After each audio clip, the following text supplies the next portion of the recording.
மீனராசிக்காரர்களுக்கு இப்போது ஜென்மச்சனி நடந்து கொண்டிருக்கிறது. 12 ராசிக்காரர்களுக்கு நல்லாலாம் பலன் சொல்ல முடியாது.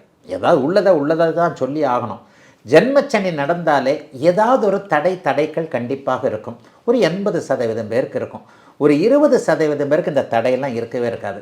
2-3 பிரிவாக மீனராசிக்காரர்களுக்கு இதை நான் பிரித்து சொல்லுவேன்.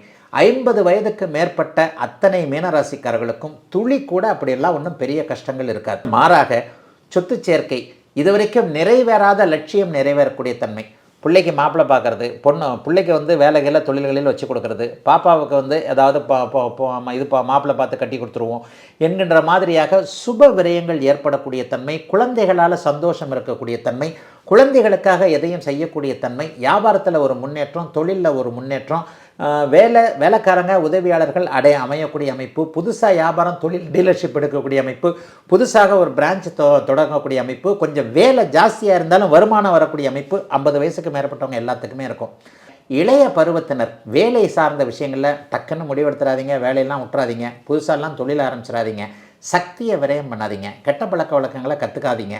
காதல் போன்ற விஷயங்களில் கொஞ்சம் மன அழுத்தங்கள்லாம் இருக்கும்.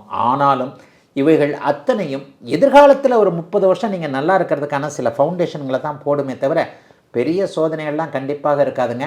அடுத்த வருஷம் 2027ஆம் ஆண்டு மீனராசிக்காரர்களுக்கு அற்புதமான நல்ல ஆண்டாக 2027 இருக்கும். அதற்கான ஃபவுண்டேஷன்கள் 2026 நடக்கும். வாழ்த்துக்கள். எல்லோரும் நன்றாக இருப்பீர்கள்.